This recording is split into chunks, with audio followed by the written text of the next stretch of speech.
First, I want to thank the organizers for inviting me to speak here at this conference. It's nice to see so many students interested in practical physics, in particular gravity.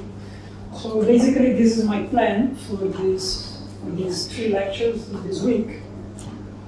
In this first lecture, I want to focus on superspaces related to supersymmetry. So first, I'm going to explain what supersymmetry is. Then, second lecture, I plan to talk about supergravity. In particular, I want to talk supergravity in vehicle 4, which is not my main focus, not my objective. I want to talk about 10 dimensions, because this is the dimension of the superstrip.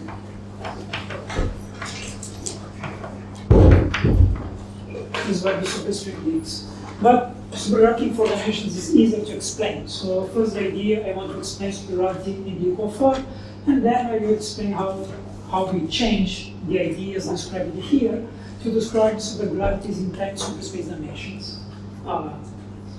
The 10 is the number of usual dimensions, the mosaic dimensions. And then in the last lecture, I want to explain compactifications and how to study compactifications in superspace. I need this because we don't live in 10 dimensions, we live in 4, so I have to explain why we see only 4 dimensions, including time, and what happens with the other 6 dimensions. So that's basically more or less the plan. So I want to reserve part of, fortunately I have these multiple blackboards. So I want to reserve some space for notations, because unfortunately, to describe everything here, I need a lot of notations. Superspace and supergravity in general, they are very heavy on notation. So every symbol, sometimes we have different meanings. So I want to keep here some space to just describe the notation I'm going to use.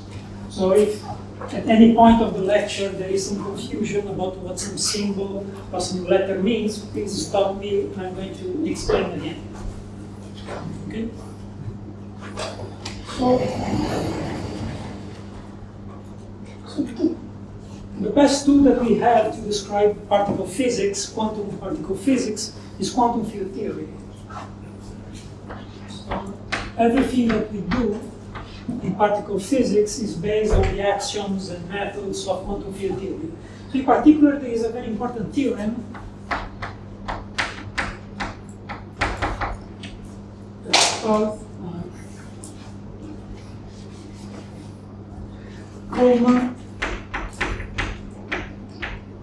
Mandula theorem. So what does it say? It says that the S matrix of quantum field theory, the biggest symmetry group acting on any S matrix that you can compute using quantum field theory is going to be Poincaré.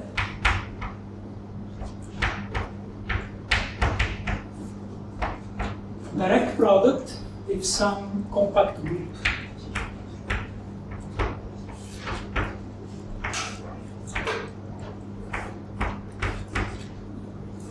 So why is this important? Because it classifies that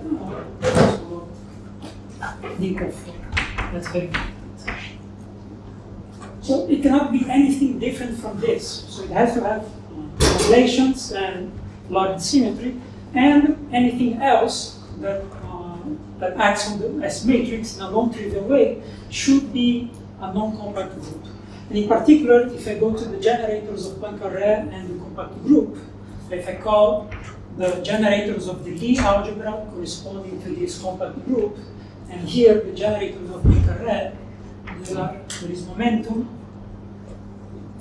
I'm going to use the letter A, and rotations and Lorentz boosts. In particular, they have to commute. So P should commute with all Ti's. I is from 1 to the number of generators of the Lie algebra corresponding to this compact group. This has to be 0. And this has to be 0. So the theorem states that. There are some very strong assumptions for this theorem. So it has to be a local quantum field theory in 4 dimensions in flat Minkowski space. There cannot be any curvature, nothing. There should be a mass gap, so the difference of energy between the vacuum and the first excited state should be finite, a finite number, cannot be infinitesimal, and there should be a finite number of particles. So the assumptions are quite strong. For example, cannot have a photon. A photon can have a very small energy, an infinitesimal energy. So in principle, Young-Mills just with U1, it's not included in the assumptions of the Coleman-Modular theorem. But still, this theorem is important enough. That's a very strong result in quantum field theory in general. So we have this very strong restriction between what are the possible symmetries, Poincare and some algebra, and they have to commute with each other. So they cannot interchange. But there is one point in the derivation of this theorem that can be changed. So the point is here. So any of the generators of the symmetry, they are supposed to obey commutator laws. So if we have some representation of this, usually when we write the commutator, we mean, so if they are acting on the S matrix, we mean that there is one term which is P acting after Ti on the S matrix minus Ti acting after A. So this is what we mean usually by commutator. Everybody saw this in quantum mechanics.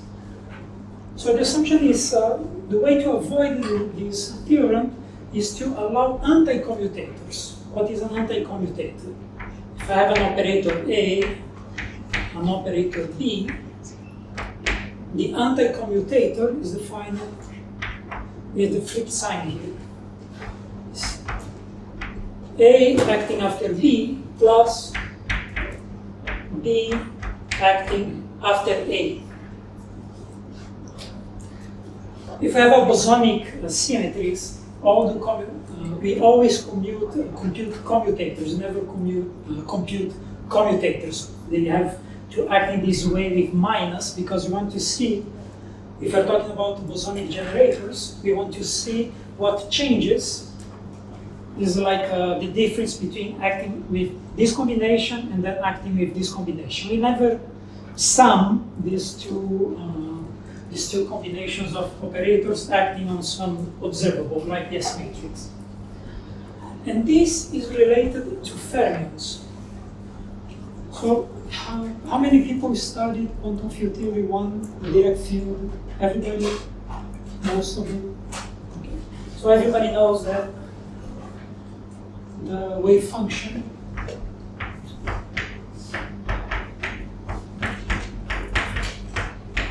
for the electron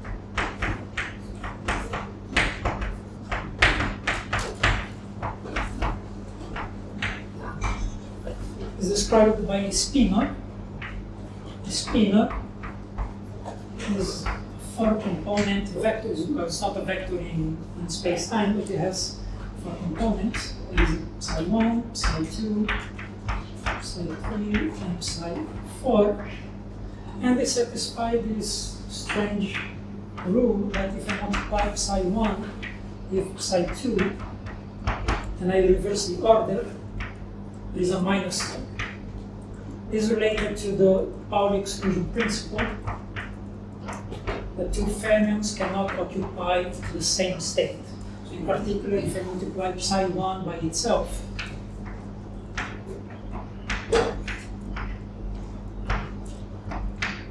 I will get 0. So what we call this type of function or number in general is a Grassmann odd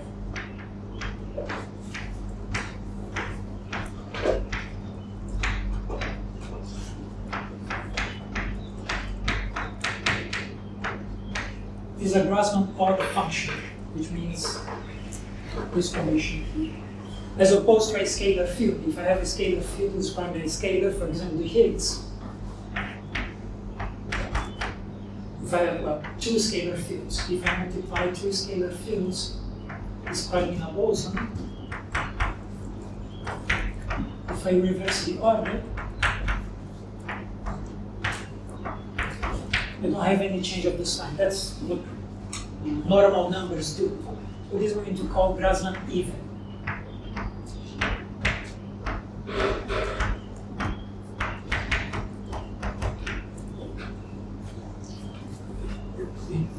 So generators that, operators that satisfy anti-commutator-like rules, they are related to Grassmann odd fields.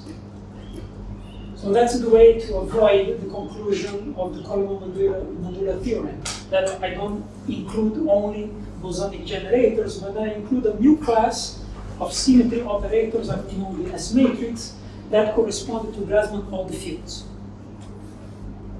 Okay? I'm not going to derive the supersymmetric algebra, I'm just going to give the answer.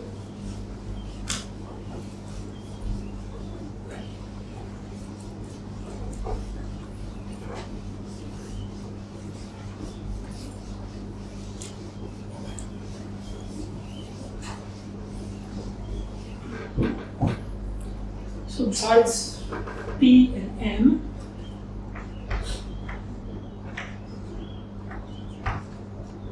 I introduce a pair of charges that I'm going to call Q and Q bar. So the indices alpha and alpha dot. So I'm going to use small letters in the beginning of the alphabet, like A, B, C, blah, blah, blah.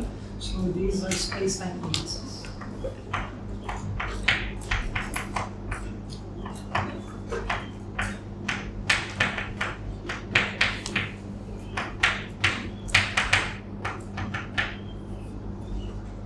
Means a vector, you have one, tensor, you can have 2 or 3, and so on. Of alpha and alpha dot are going to be scalar indices.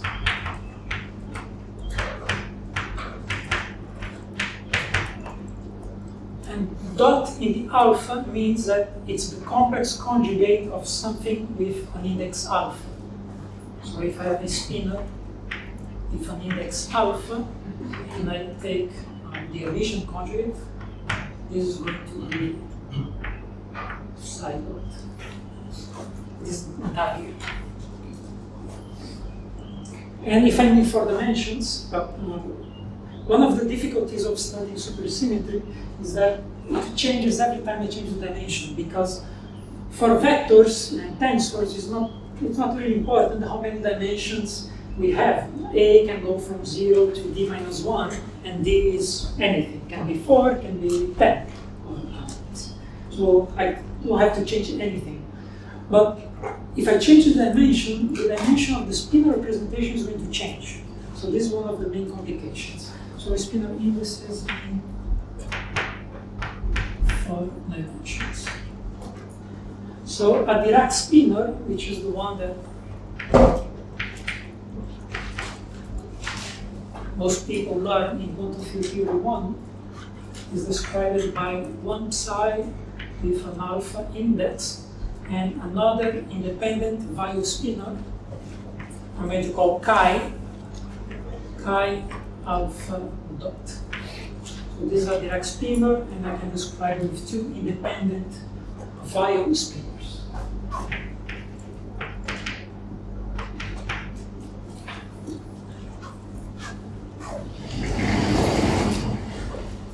So Q alpha and Q alpha dot, they are Vallilo spinors in 4 dimensions, and how they relate to the other generators of the Poincare group is that the anti-commutator of Q alpha and Q alpha dot, this is a translation.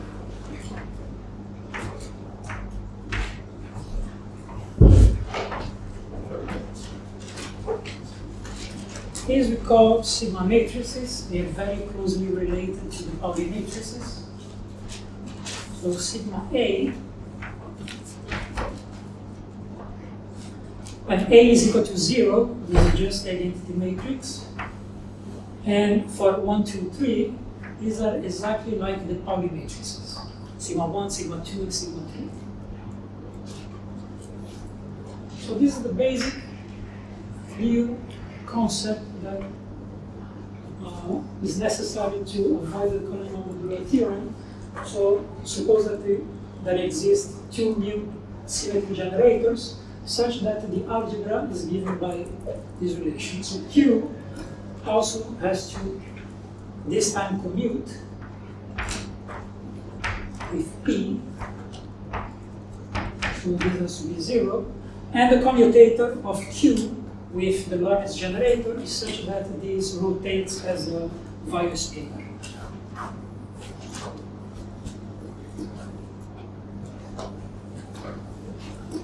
So these are Grassmann even, these are normal operators, and these two are Grassmann odd. So the idea is that if I act on an observable with Q, I'm going to call O, if this is something that's bosonic, for example, a combination of scalar fields, the result here is going to be some other observable, or prime, which is a fermion. So it transforms a boson to a fermion, and vice versa. So if I act on an observable that is a fermion, I'm going to get other observable that is a boson. So it changes bosons to fermions and fermions to bosons. Okay? Any question? I'm sorry, I got confused on the nature of the index dot. Does it have any special meaning? Alpha dot? No, it's just the complex. This Q is just a complex conjugate of this Q. Okay. So Q is complex. If I take the emission conjugate, I obtain Q alpha dot. Okay. So this makes sense because these matrices, they are emission. Sorry, the identity matrix is emission, and the Pauli matrix is also emission. The momentum is also emission. So if I take the emission conjugate of both sides of this equation, the both sides have to be emission. So if I use the definition of the anti-commutator here with the sign, this is Q alpha times Q alpha dot plus Q alpha dot times Q alpha. Take the emission conjugate, one term turns into the other. Yes. So the bar is not a charge conjugate, or is No, it's just emission conjugate. It's not charge conjugate.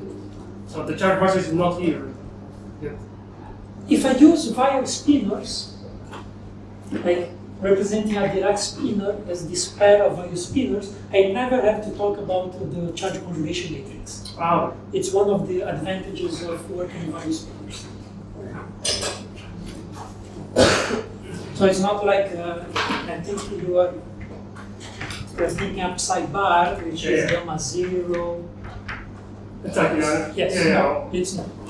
Or some books use the second Pauli matrix as the charge conjugate matrix. For when you have two-dimensional spinors.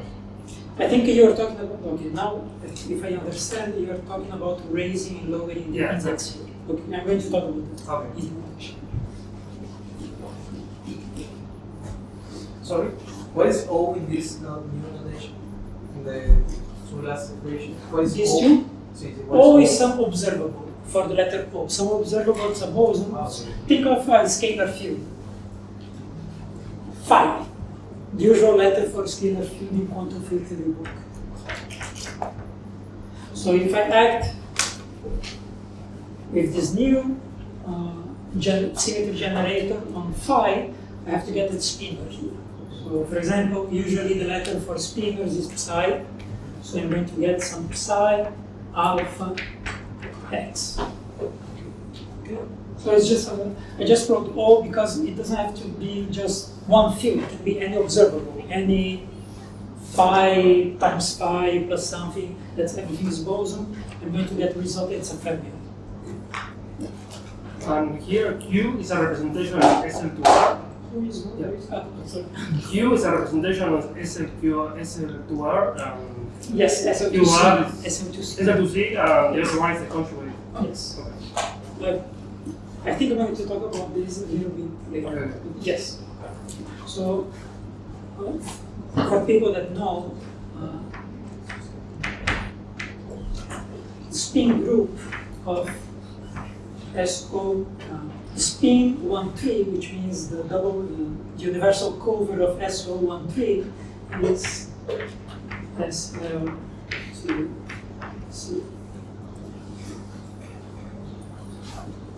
not important right now. Okay, so if I don't want to talk about superspace, the way to find the supersymmetric theories is by trying to construct them. For example, I start with the simplest possible theory with one scalar, and I try to supersymmetrize it, because that means I have to add some fermions. If I start with one scalar and I want this theory to be supersymmetric, I have to add some fermions, like in a relation like this, and then I have to find what is the supersymmetric transformation of psi that I have to put it back in the action, such that the whole action is invariant under supersymmetric transformations. So it's tedious, so it's not easy. For example, the supergravity, the first supergravity constructed, they have to write a computer program, this back in who knows the date? 1970 something. So it was a computer program in 1970 something that was able to find that the whole supergravity action was invariant in the supersymmetry. So it's a very tedious problem if your theory is complicated enough. So how you avoid this is trying to always work in something that's called superspace.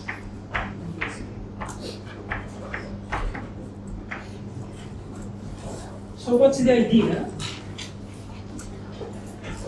We know what is the representation of PA acting on fields that depend on space-time point.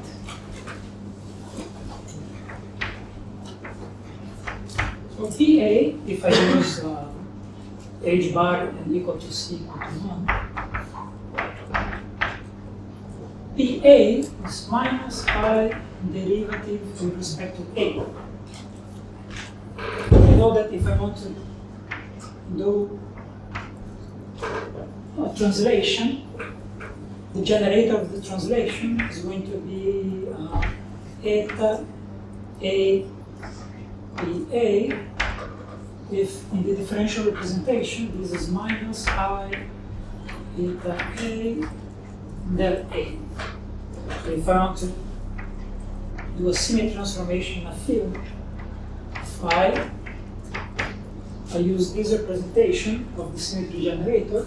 The result is minus I eta A del A phi. So why I wrote this is because I want to see how it's possible to have these symmetry generators such that the anti-commutator are related to a translation multiplied contracted with the sigma matrices. So the idea is that if P I can represent as a differential operator, I should also be able to represent the Q's as differential operators, because their anti-commutator is going to be a differential operator acting on fields.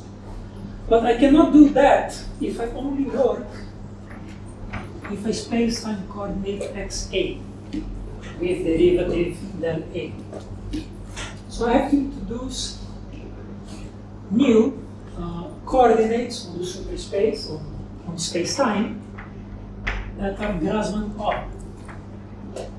So I'm going to introduce a theta with an index alpha and a theta bar with index alpha dot to the usual coordinate of space-time. So my space-time, we don't have space-time anymore.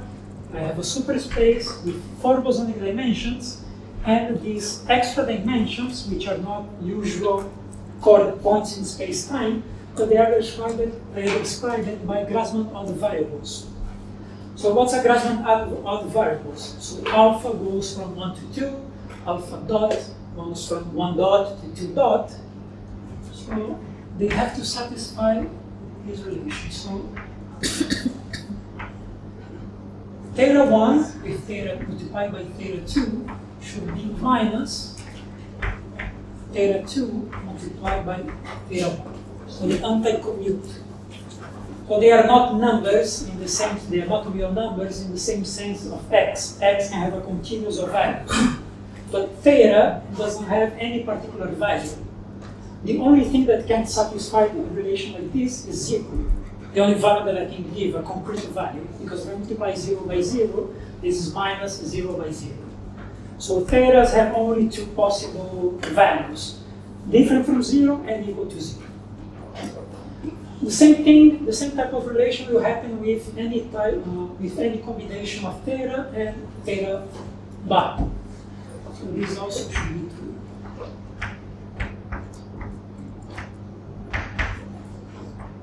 So theta bar is independent of theta 1. So this should also be the commute. And if I put 1 theta 1 square, this should be 0. So they are strange to work with because I have to worry about the signs if I multiply many of these variables. But once somebody gets used to it, it's more or less not, well, I'm not going to say easy because they still do mistakes when trying to manipulate a big expression in Superspace. But it's not impossible to keep track of the signs. So I added these new variables to my space-time, and I want to know how to do calculus of these variables because I know how to differentiate with respect to x and integrate. So I want to do something similar with these new variables. So I start with the most basic thing that I can do, besides multiplication and addition. I want to be able to differentiate with respect to theta and theta bar. So I define the derivative in the way that everybody expects. So if I differentiate theta alpha with respect to theta beta, this should be the Kronecker delta alpha beta. That's it.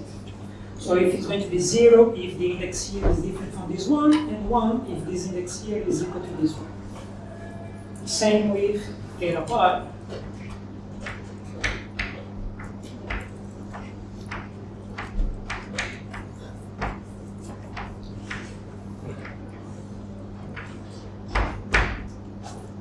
And it's like they are complex conjugate of each other, but it's like in complex calculus. The derivative of zeta bar with respect to zeta is 0. So we also have the derivative of theta alpha with respect to theta bar beta dot. This should be 0. And the same if I exchange the position here.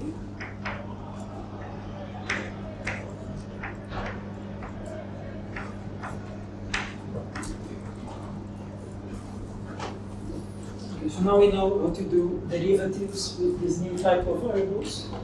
Next one is integral.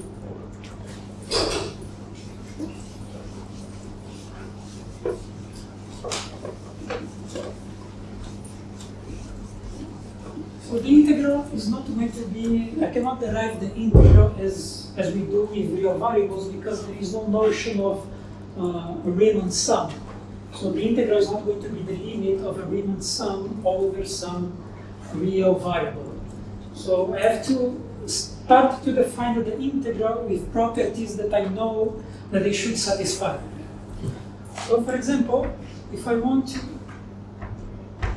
integrate over, forget about the index, suppose I have only one theta such that theta squared is equal to 0. So what do you expect this expression in the end to look like?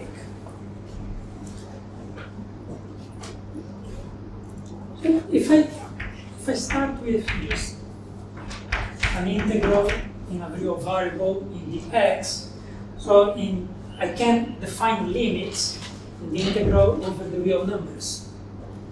But I don't have any possible limit here in the integration of these new Gaussian variables. So I'm going to search for properties of this integral that are similar to the integral of over the whole real line in the variable x. So I want to have properties of this integral that are similar to this one. So first point is that anything that I get here is not going to depend on x, because I'm doing the integral over all possible x's. So everything that comes here is not going to depend on the variable x.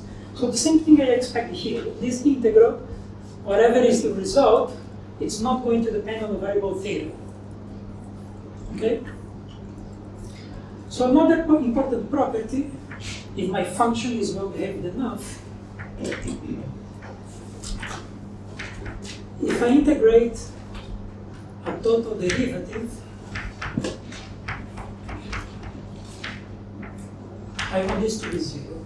If the function its derivatives go to 0 fast enough at infinity. So I want this integral here to have a property that's similar to this one. So if I integrate over a total derivative, I'm going to get 0. So what do I have if I try to do that? We want to integrate over theta of derivative with respect to theta of some function of theta. Well, now I have to write a possible function of theta. That's very easy because theta squared, if I'm using only a one theta squared is equal to 0. So you can define the function, any function of theta, by its Taylor expansion. And the Taylor expansion ends very fast because Taylor expansion in a bosonic variable, I have infinite terms, but this one, since theta squared is equal to 0, any function of theta is always going to be of this form. You make of this some number a plus some other number that multiplies theta. There cannot be any higher order term in theta because theta squared is equal to 0. Alright? Okay, so this is the most possible general function of only one theta. So I put this function over here and I want to see what I get.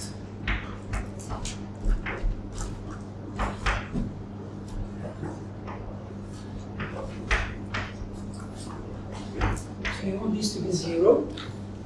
So A by definition is a constant because this is Taylor expansion in the variable theta. These coefficients are always constant in the variable. So I derive the A with respect to theta, I get 0. And I derive the second term with respect to theta. I'm going to get plus or minus b, depending on what's the nature of this coefficient b. But I don't want to worry about that right now. So I compute the derivative. So derivative here is 0. The only term that ends is this b, because I'm going to differentiate with respect to theta. This is 1. I'm using this rule over here. And I want this integral to be 0, so this integral is 0. This is a constant, so that means that the integral over the variable of this Grassmann odd variable, if there is nothing here, this is always 0. The only other thing that I have to know how to compute is the integral of theta.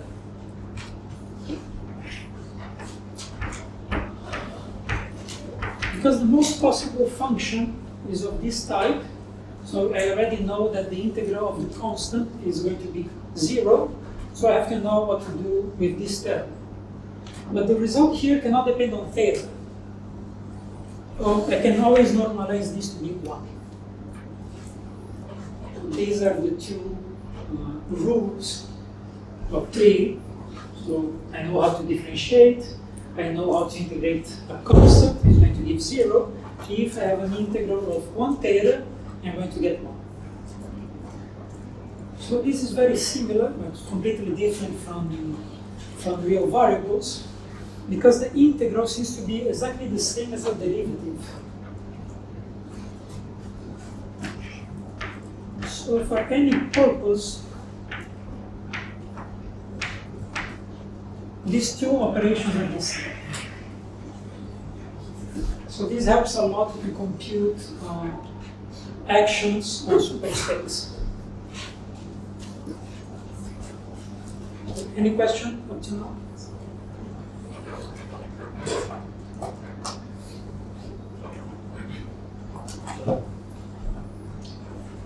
I want to go back to the problem of finding the analog representation for the Q's.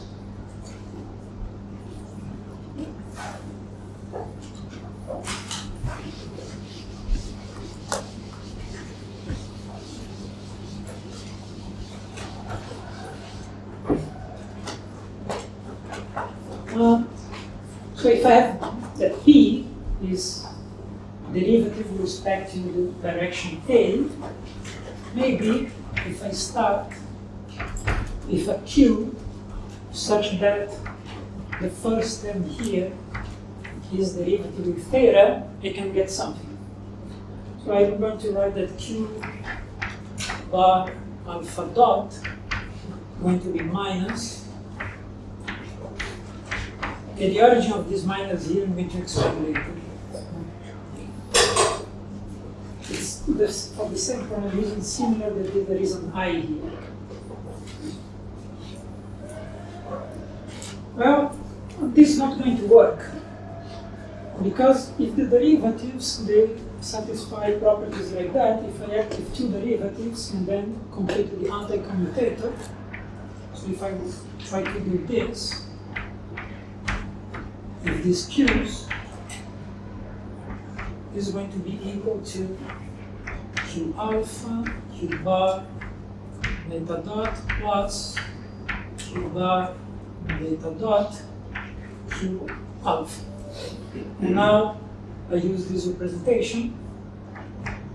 So this is derivative with respect to theta alpha, then derivative with respect to theta bar beta dot with a minus sign here because of this minus, plus, and there is a Q bar, so there is a minus here,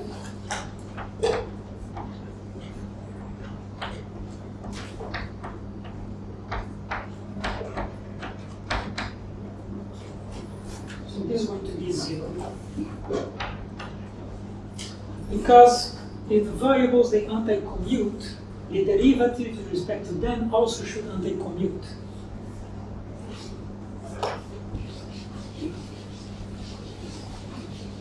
So how do I see this?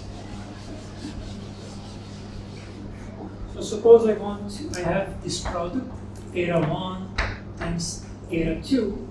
I want to derive this with respect to theta 1, and then after that, theta 2. So first I derive this variable, it's going to be 1, and if I use the product rule of derivatives, and I try to derive this one, it's going to be 0.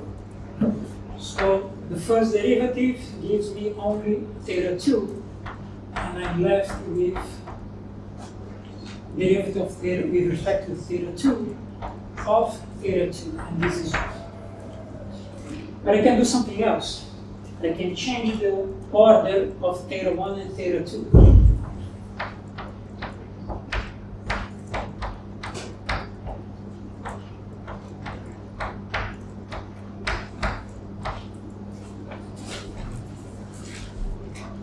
So for me to get 1 again, the result of the calculation cannot change depending on the order that I choose.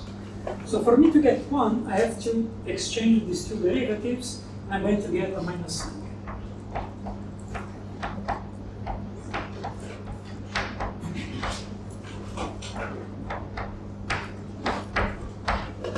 Now I derive first with theta, I'm going to give 1, then derive with respect to theta 1, I'm going to give me 1 again, and this minus cancels with this minus. So I get 1 again. So if these two derivatives here, they anti-commute, so if I change the order here, I'm going to get an extra minus sign. This is going to be plus again, because of this minus 1, and we're going to cancel the first term. So this representation here does not work.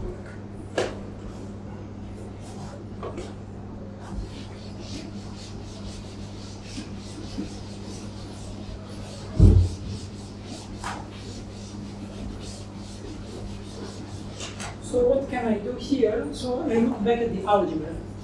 So I want something.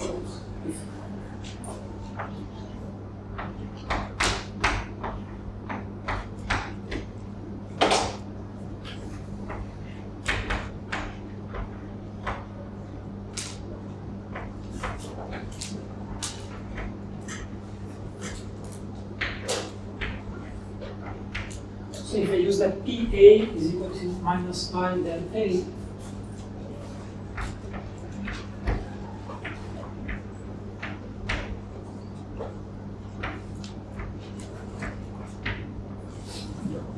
the anti-commutator should give me this term that has a derivative with respect to x. So using the definition of the anti-commutator, so I see that I have to add something here. So if I add something here, like sigma A, because I want to have this at the end of the calculation,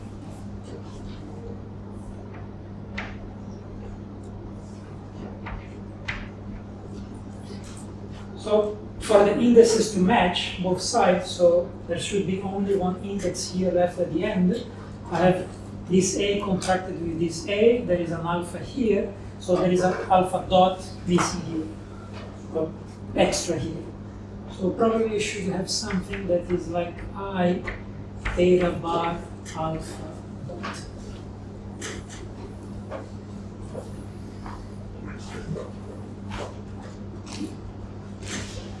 So in the other one, I think I'm going to put minus I theta alpha sigma alpha dot A del A. So I want to try to compute the anti-commutator using these two operators with this extra term here and here. So first I write Q alpha. So to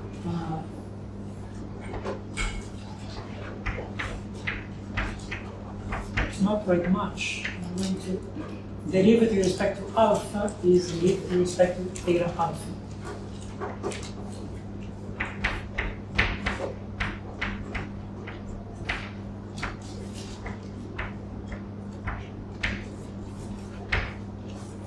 Now I write Q with beta dot.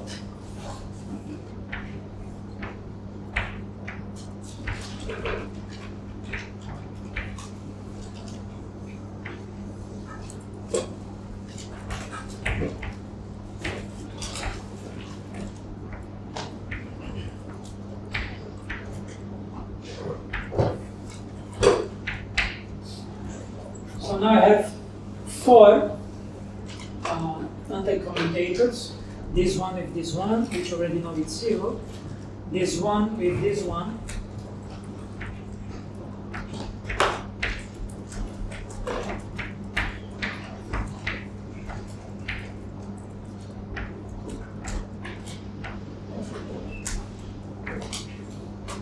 Then this one with this one over here.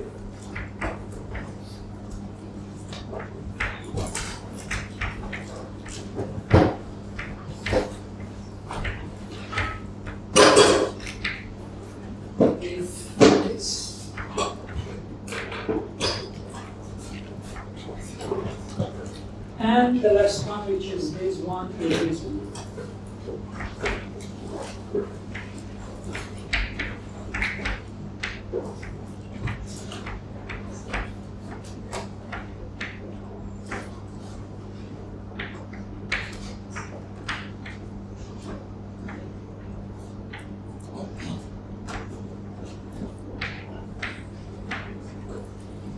This last one is 0, because the derivatives, perhaps it's better to change this index to b. These derivatives, they commute. The sigma matrices are just numbers, and the theta beta with theta bar alpha dot, they anti-commute. So it's an anti-commutator, the variables here will anti-commute, but the derivatives will commute. So this whole thing is going to be 0. So I only left with this term and this term over here. Essa não se agree with you.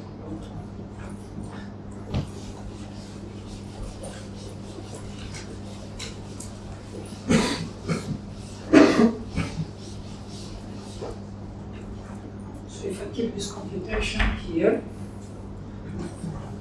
this one, the result is just derivative with respect to alpha to this term over here. So the result of this term is minus I. And I derive this theta beta, I'm going to get a delta, which is going to change this index here to alpha. So it's minus I theta A alpha beta dot del A. Now this, so this has two terms. Only the second one is going to contribute because the derivative here is going to just pass through this minus delta del beta. So the other term, which is this acting on this, is going to give another delta that's going to change this index here to beta dot with this minus sign over here.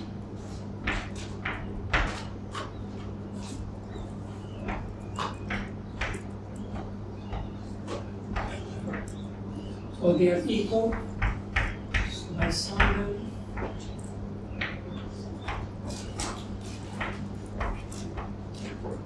And I get exactly what I wanted, because this is minus 2i, the sigma matrix contracted with derivative with respect to A, which is 2 sigma alpha beta dot A B A. Okay, so now we have a differential representation of these supercharges, just like P.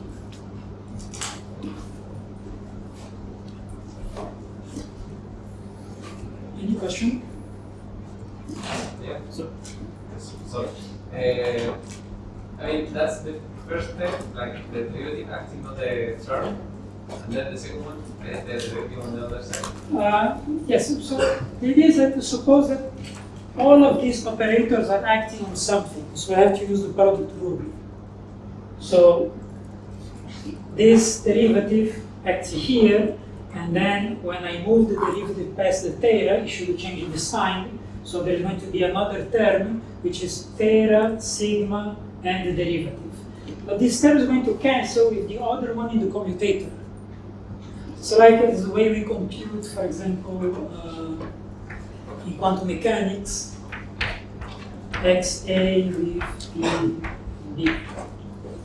So when I compute this commutator, I have to think of P as a differential operator acting on everything that's on its right side. So I apply the same rule here, but with the careful step of remembering that every time the derivative passes through something that's Grassmann odd, it's going to change the sign. And then the two terms are going to cancel.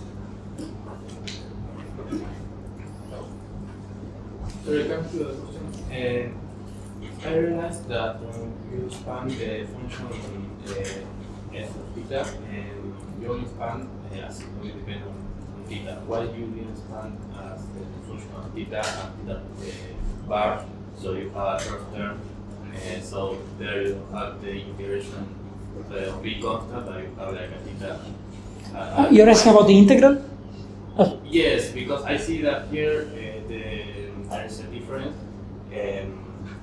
from what we were speaking on the integral, and we was the integral was the derivative, and that motivates a bit the generator before. So I realized that there is like the generator has like a theta bar term. So I wonder why we even have like another.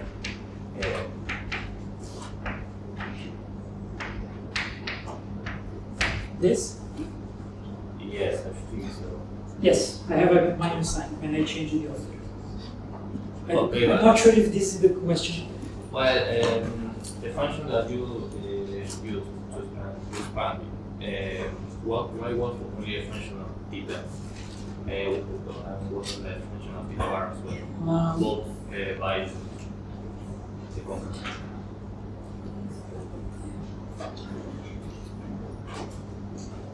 You want the definition of theta. It's a new type of number. It doesn't have any intrinsic, it doesn't have a more basic definition. For example, you could ask what is a irrational number. We never see rational numbers. We just have a definition. I know that pi exists, Okay. but I don't see pi in its full form, like square root of 2. I also don't see its full form, but I know they exist. And we learn properties that they must satisfy such that we can work with them. So when we work with real numbers, we learn a bunch of rules that we know are consistent, and we work with them. We know how to sum real numbers, multiply them, do some operations, but nobody ever saw the full representation of pi. It's pi. Yeah. So we have to, well, you don't have to, but I would like you to accept that these thetas are new types of numbers that satisfy these rules. They anti-commute, they square to 0, and they have these rules of calculus. But if you don't want that, so you could just use them as tools to compute something at the end.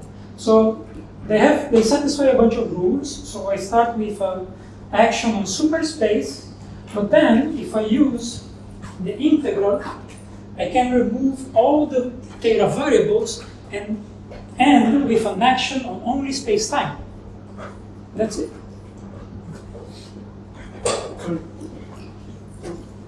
For organic transformation, we have axiometric representation, like a Lie derivative from the vector.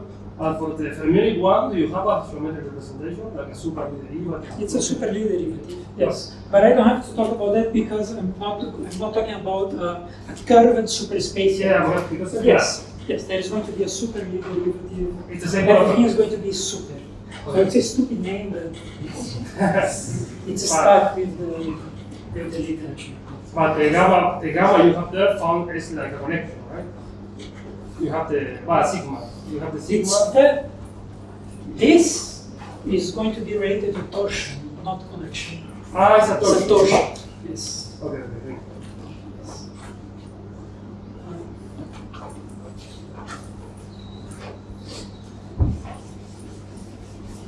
Right. So now I have this extended space that I'm going to call.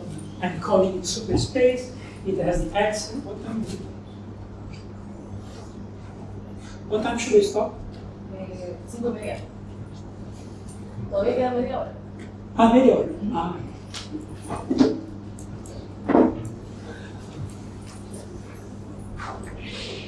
So now I want to superfuse.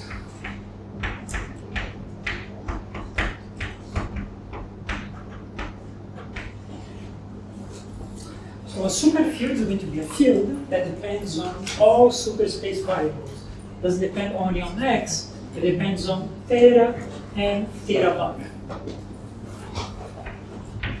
So I start with the simplest one, which is a scalar, doesn't have any type of index. It's a scalar field that depends on x, depends on theta alpha, and theta bar alpha naught. So how do I relate this to our usual fields? I know that I have scalars that depend on x, spinors that depend on x, tensors that depend on x. But now, this is not a normal field anymore, they have these two extra variables. But the big advantage here is that if I have 3 powers of theta, those 3 powers are going to be 0. So suppose I write theta alpha, theta beta, and theta gamma. This is always going to be 0, because if I choose this alpha to be 1, for the multiplication of the first 2 to not be 0, I have to choose beta to be 2, right? So, but then there are no other choice for gamma, because if I put 1 here, if I put 2 here, and I have to choose a value for the gamma index, it has to be 1 or 2. If I put 1 is 0 because I move this to get a minus sign, then I'm going to have theta 1 by theta 1, which is 0. So there is no other possible value for gamma. So anytime I have this product, this is going to be exactly 0. So if I have a product of 3 theta bars, it's also going to be 0.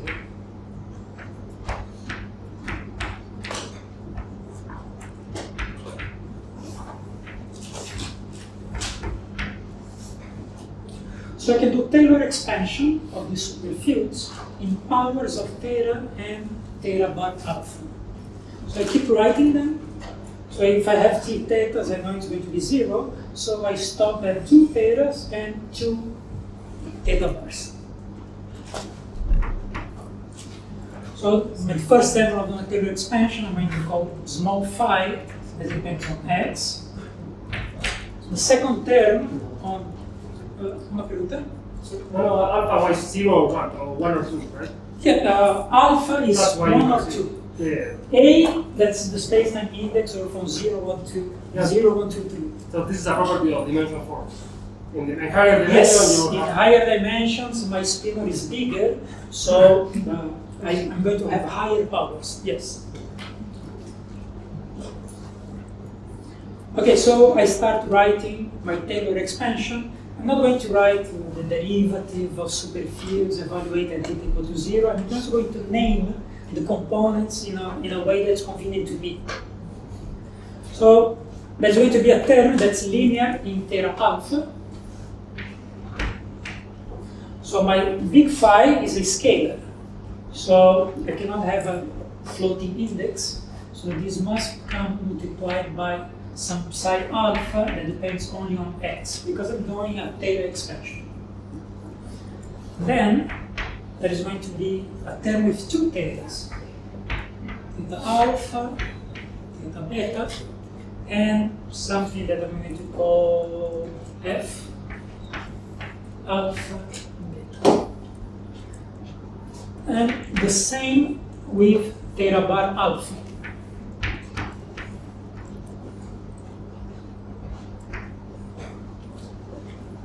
So in principle, they might be different because I'm not saying that phi is real. So it's not necessary that the complex conjugate of this term is the same as this one. So I could write this as a chi bar alpha dot that depends on x. Then another one with 2 theta bars.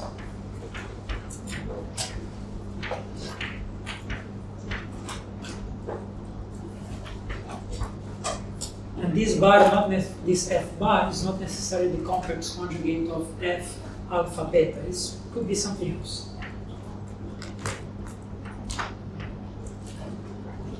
Okay, what's missing here? It's missing in my power expansion or in the Grassmann all the variables mixed terms. For example, I can have 1 theta and 1 theta bar. So I write that too.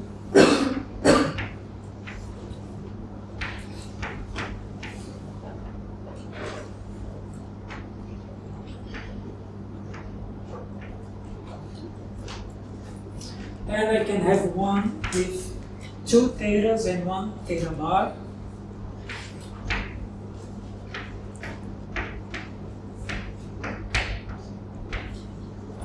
I'm going to need another Greek letter.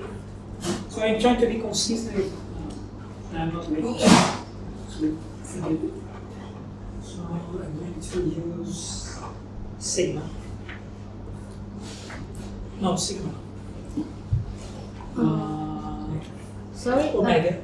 why does the metric have Greek indices? Why does G have? Because you see, if I start with something that is a scalar, and I'm doing a Taylor expansion, so the indices they all have to contract because so think about the Taylor expansion of a function of a vector x. But G is in the space-time metric, right? Because we are not. G? G and the. Which one? This Yes. G? Yeah. So I have to have the same type of indices contracting with each other such that the final result is a scalar. Because phi is a scalar field, doesn't have any index. But I thought that the space-time indexes were Latin letters, like A, B, C. Why does it have Greek letters now? So this is a field that Yes. has indices alpha and beta dot. Yes. That's it. Okay. It's a field. It's something that depends on x and transformed as a chiral and anti-chiral spinors in 2 dimensions. Okay.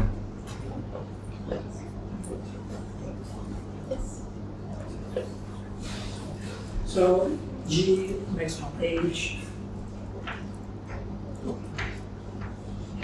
Also depends on x. And then I'm going to use H bar for the one with 1 theta and 2 theta bars.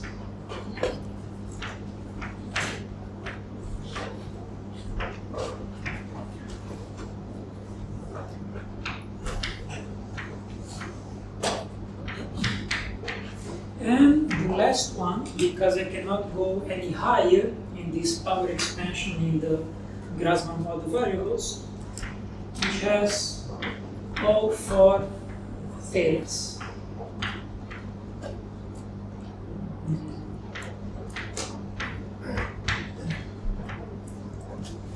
I'm going to use big F.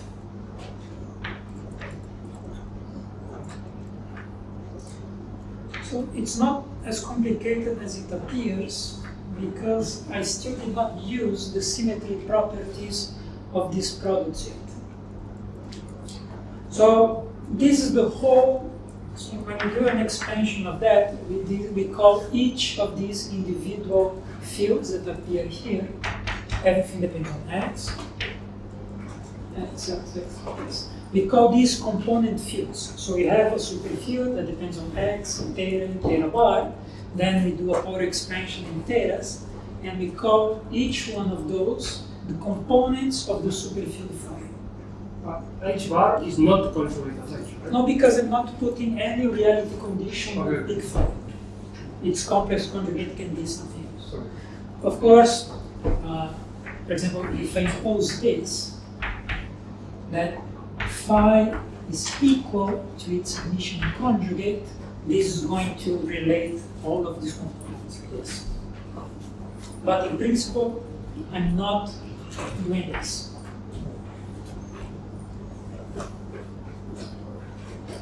So why it's not as complicated as it appears?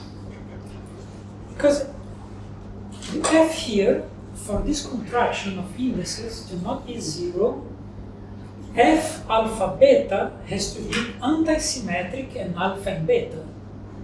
Because this combination here is anti-symmetric and alpha beta, because if I change the order, I'm going to get minus theta beta, theta alpha. So the symmetric part, or if F has a symmetric part, it's going to disappear, because when I contract the indices with something that's anti-symmetric and alpha and beta, the symmetric part vanishes. So F has to be anti-symmetric in alpha and beta. But how many independent components an anti-symmetric 2x2 matrix has? If I have an anti-symmetric 2x2 matrix, how many independent components? 1. 1. So we have a name for this matrix because it's a tensor in the sense that it's an invariant tensor of the Lorentz transformations. We call this epsilon. So epsilon is a 2 by 2 antisymmetric matrix in alpha and beta, and the convention is that L epsilon 1, 2 is equal to -1. There is a corresponding epsilon if index is up, which is also antisymmetric. And the convention is that epsilon 1, 2 is equal to 1. And same thing for the dot indices. There's going to be epsilon alpha dot, beta dot, which is antisymmetric with the same convention. Epsilon 1, 2 is equal to -1. Another one, epsilon alpha dot, beta dot, which is also antisymmetric. With the same convention. And this, your question that you asked earlier, this is the tensor that raises an order indices. Is there a difference between the indices up or down? They are equivalent because every time I have an index, I can lower it with an epsilon. So I can work with any way I choose, the one which is convenient. So is there a geometric kind? No. Why? So,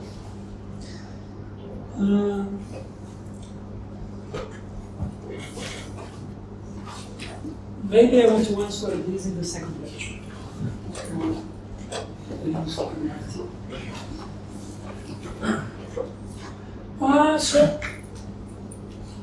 So this is the most general term that can appear here is going to be epsilon times a scalar function.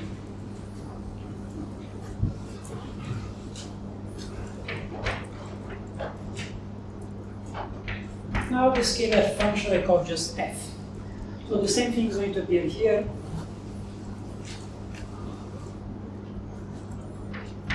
This is going to be epsilon alpha dot beta dot times some function f bar x. So this one I'm going to talk about in the next few minutes. This one also has to be antisymmetric and alpha beta. So this is just an h, a function h, and here there is an epsilon alpha beta. And here it's a function h bar alpha with an epsilon beta dot gamma dot. And this one here doesn't have any index because it has to be antisymmetric and alpha beta, and antisymmetric and gamma dot and rho dot. So there are two epsilons here, so this function doesn't have any index. So it's much simpler than it appeared when I started.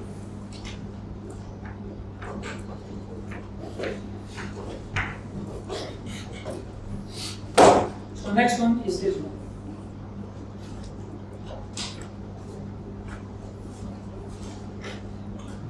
So there is something that I defined earlier that has exactly this type of structure of indices, alpha and beta dot, which is the sigma alpha beta dot. If this is real, I could write it as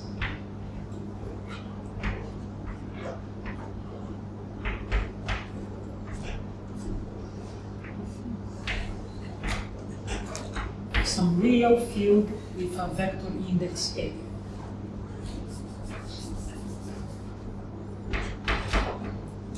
If it's complex, I say that this vector field is a complex vector field.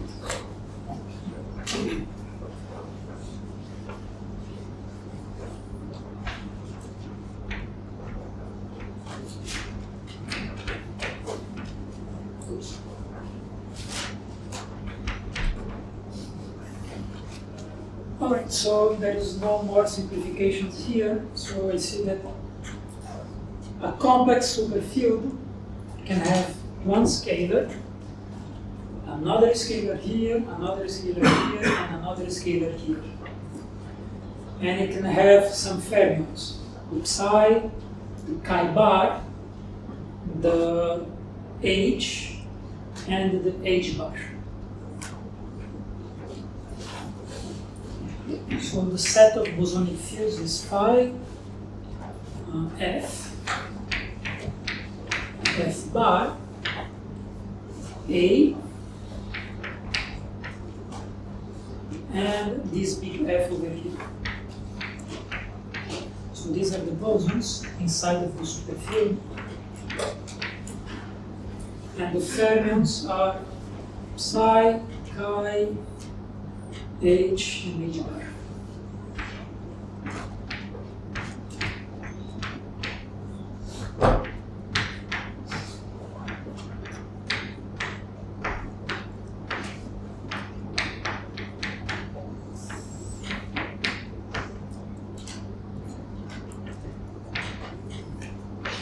So I see that using just one scalar superfield, I have all these types of fields over here.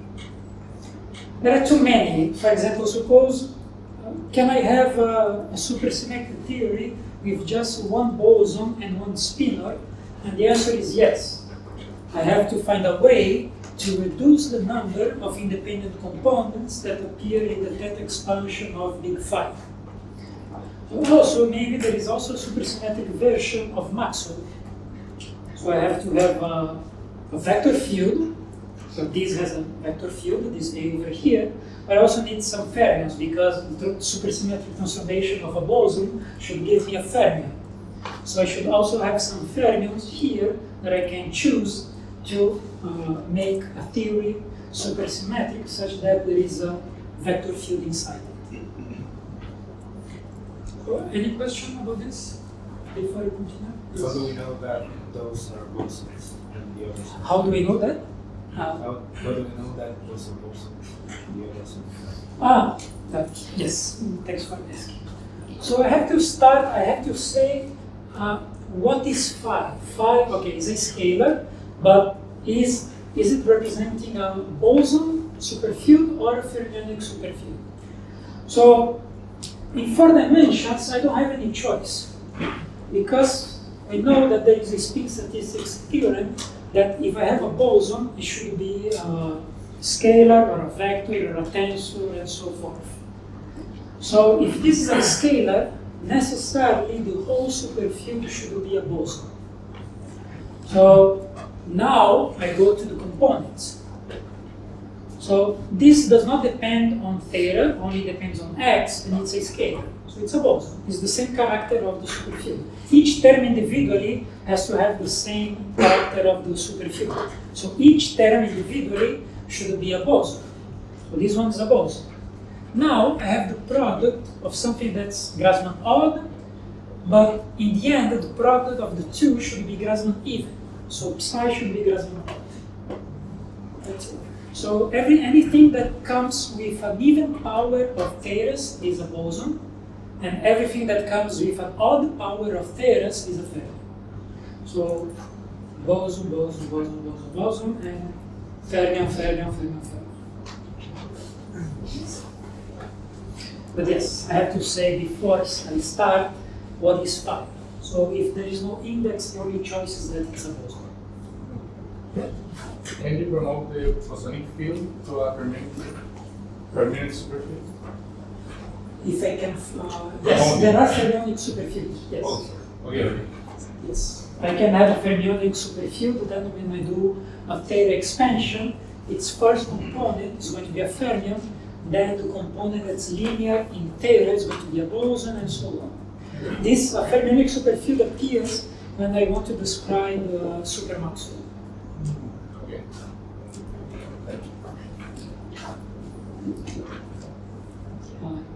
15 minutos. All right. So if you want to appear spin 3 half and 2, you have to do a vector superfield or something like that? Okay. Yes, if I want to describe linearized gravity, only linearized, like if I want the full gravity, I cannot start by doing this. I have to do something else. Oh. If I want a linearized gravity, I put a vector index here. Then everything is going to come with a vector index. So this guy over here, this is going to be the frame field, because we're going to have two indices. It's possible. Alright.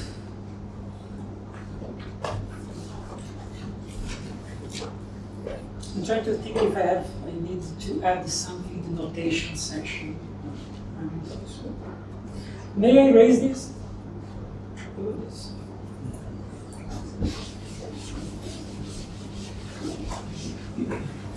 Did notice.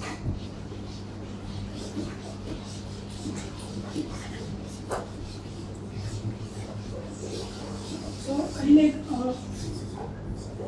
something that's easy to forget. Is that when I have a theory that it's invariant under translations and rotations, there is a special derivative that commutes with the symmetry generator. Usually we call this covariant derivative.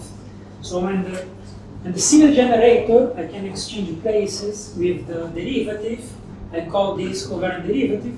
But in case of only translation, the covariant derivative is just a derivative. So there is no complication. So my derivative operator that commutes with the symmetry generator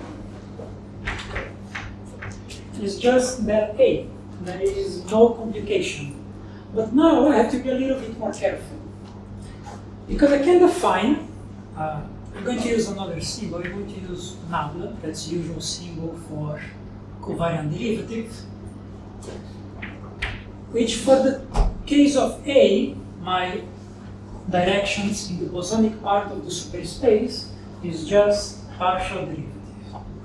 So calling it covariant derivative is it seems to be an unnecessary complication. But I have to remember this important property, that covariant derivative should commute with the symmetry generators. Now I have a problem because I should have covariant derivatives with respect to the odd variables.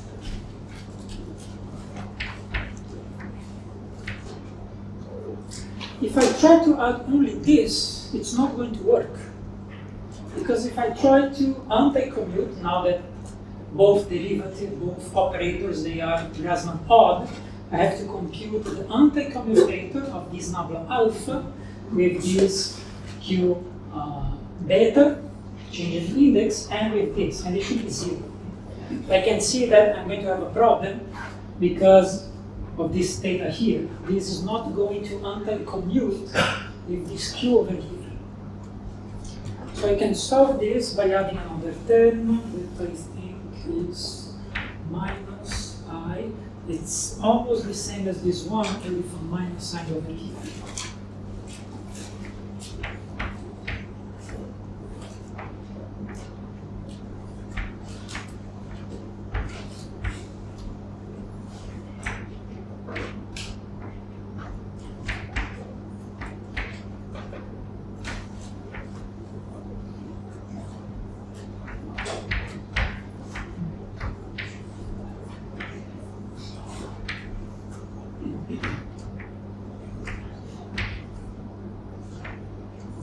I strongly suggest that as an exercise to compute the anti-commutator of this nabla alpha with Q alpha, beta, and see that this is equal to 0. In this case, it's going to be easy because there is nothing here that depends on x, and nothing here that depends on theta, only depends on theta bar. So this anti-commutator is going to be simple to compute that it's 0. And the other one, with Q bar beta dot, this one should also be 0 because a covariant derivative should anti-commute with the symmetry generator. So this one is also going to be 0 because it has this minus is going to help to cancel the term that comes from here. If you remember, when I compute the anti-commutator of Q with Q bar, the terms here, they sum in the end because of this sign and this sign here. But now that I'm changing this sign over here, they are going to cancel. So it's a good exercise to see if somebody is getting used to this rule of anti-commuting numbers to check that this anti-commutator is zero. So now I have a set of covariant derivatives that they all commute with the symmetry generators, P, Q, and Q bar. It's not going, the computation with the Lorentz generator is a little bit different. Because when I act on this on some superfield, I'm going to add an extra index. So these also have to reflect the fact that I'm changing a scalar to a spinor, or a spinor into a vector, and so on. So it's not going to commute with the Lorentz generators. What's the anti-commutator of two covariant derivatives? The curvature or something like that? Here or? Yes, I'm going to talk about it now. Oops.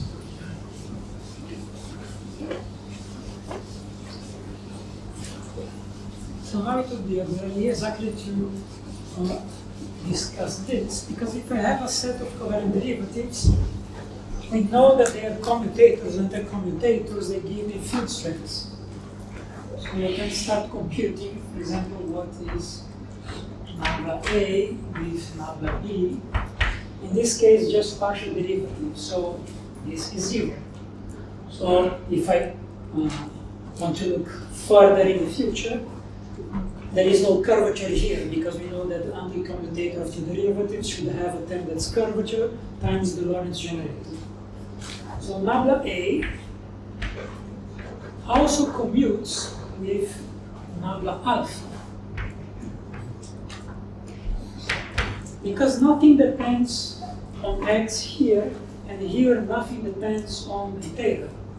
So they just commute trivially. So we have this thing. So that extra term in the covariant derivative is the connection of the superspace? It's related to the torsion. The torsion. Yes. So is related to Yeah, the same question, yeah. Yes.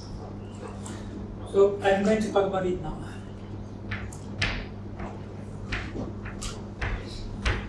So this is also going to be zero. The one that's missing is between these two.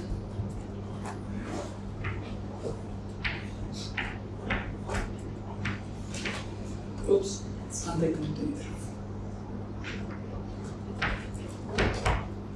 It's going to be exactly the same as the anti-commutator of Q with a flipped sign here. It's going to be plus 2I sigma A alpha dot nabla A. So this is not curvature. This is torsion. When we have algebra, I forgot the pronunciation. When I computed the algebra of covariant derivatives, the term that's linear in the derivative that appears on the right-hand side is the torsion. So, but this is not curved because it's curved in superspace, but in the bosonic part, there is no curvature, there is no torsion, because this commutator here is exactly zero. So there is no torsion here that would appear as T and minus, my convention, minus A, B, C, nabla C. Also doesn't have any curvature, which would appear here as R, A, B, C, D, Lorentz generator, M, C, D. So since this is exactly zero, there is no curvature and there is no torsion. There is also no torsion and no curvature related to the directions A and alpha. No curvature and no torsion related to directions A and alpha dot. But in directions alpha and alpha dot, there is a torsion. So the torsion here is theta alpha dot, index A, is equal to minus 2, because my convention there is a minus here, minus 2I alpha dot. So superspace is kind of strange because even in the flat space, in the flat case, where there is, I don't want to complicate my geometry in any way, there is already torsion. I cannot delete this term. It's always present. So flat superspace always has torsion, and it's a constant torsion, and is related to the sigma matrices. So yeah, I think I should stop here. I didn't talk enough. Yeah, so it's okay. 5 minutes is too little time to explain something. So any questions? Should I understand the superspace as auxiliary space or like a real space in reality? No. Construct? You mean if it exists? Yes. Like just a mathematical. this bench exists?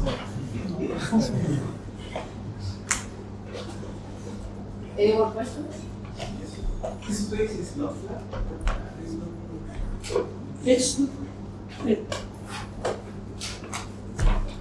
The answer is no, because if a space is flat, how do I know if a space is flat or not? I compute commutators or anti-commutators of covariant derivatives. If they do not close, it's not flat. So even flat superspace is not flat because there is a torsion. I cannot erase this term, it's always here. So even in its simplest possible case, there is already a torsion because the anti-commutator of these two convergent derivatives gives me a derivative in the bosonic direction. So just a property. More questions? It's not good or bad, it's just a property. There's no more question with the Professor Brenno.